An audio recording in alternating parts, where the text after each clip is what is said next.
আসসালামু আলাইকুম, welcome back to my channel cooking studio by Reshmi. Hi my lovely viewers, কেমন আছেন সবাই? আপনাদের জন্য আজকে একদম ছোট্ট মোটো একটা রেসিপি নিয়ে আসছি। হলে ছোটো মোটো, কিন্তু ঠিক মতো যদি করতে পারেন তাহলে এই জিনিসটা দিয়ে কিন্তু খাবারগুলো ভালো মতো তৈরি করা যায়। চলুন শুরু করা যাক। আমি নিয়ে নিয়েছি হাফ লিটার দুধ। হ্যাঁ, হাফ লিটার দুধ দিয়ে আমি আজকে ছানা তৈরি করে দেখাবো। আর নিয়ে নিয়েছি একটা পুরো লেবুর রস। এখন আমি হাফ লিটার দুধের মধ্যে লেবুর রসগুলো অল্প অল্প করে দিতে থাকবো। একবার ঢেলে দেব না, অল্প অল্প করে দিব। যখন আমি দেখতে পারবো দুধটা আস্তে আস্তে কেটে যাচ্ছে এবং পুরোপুরি ফেটে গেছে, সেই পর্যায়ে আমি লেবু রসটা দেওয়া বন্ধ করে দেব। একটা পারফেক্ট দুধের ছানাই আপনি তৈরি করতে পারবেন, একটা পারফেক্ট মিষ্টি বা অন্যান্য কোনো রেসিপি। সে কারণে আজকে দুধের ছানার রেসিপিটা আমার দেখানো। এখানে আমি চুলার আঁচটা একদম লোতে রেখেছি, সেই পর্যায়ে ভালো করে নাড়াচাড়া করে নিচ্ছি। যখন দেখতে পারবেন নাড়তে নাড়তে একটা সবুজা ভাব চড়ে এসছে দুধের ছানাটার মধ্যে, তখন আপনাকে বুঝতে হবে যে দুধের ছানাটা পারফেক্টভাবে তৈরি হয়েছে। এই যে এখন দেখেন চুলার আঁচটা আমি একটু বাড়িয়ে দিয়ে এই পর্যায়ে একটু অপেক্ষা করছি।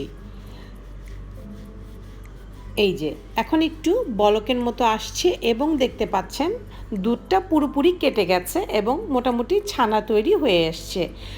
আর যে দুধ থেকে পানিটা বের হয়েছে সেটাও কিন্তু সবুজ রঙের হয়ে গেছে। একটা পরিষ্কার সাদা নরম কাপড় নিয়ে নেবেন বা গামছা নিয়ে নেবেন বা একটা সুতির ওড়না নিয়ে নেবেন। সেইটার মধ্যে একটা ঝাঁঝরিতে বসিয়ে আমি ছানাটা পুরোপুরি ছেঁকে নিচ্ছি।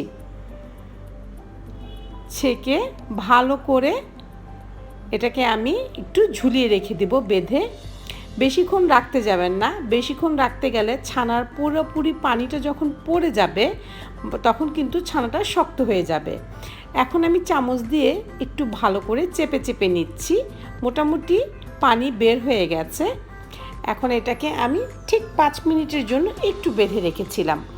তারপরে আমার পারফেক্ট একটা ছানা তৈরি হয়ে গেছে। এই ছানাটা দিয়ে আপনি অনায়াসেই যে কোনো মিষ্টি, ছানার মিষ্টি, ছানার পোলাও, বাকি যা ইচ্ছা আপনি তৈরি করে নিতে পারেন। আর একটা পারফেক্ট ছানাই কিন্তু আপনাকে একটা পারফেক্ট মিষ্টি রেসিপিটা তৈরি করতে হেল্প করবে। আশা করছি রেসিপিটা আপনার একটু হলেও কাজে আসবে। ছানাটা কিন্তু এই পর্যায়ে সফট আছে এবং ময়েস্ট আছে। এটাতে হালকা একটু পানি আছে, আবার আমি ভালো করে পানিটা ঝরিয়েও নিয়েছি।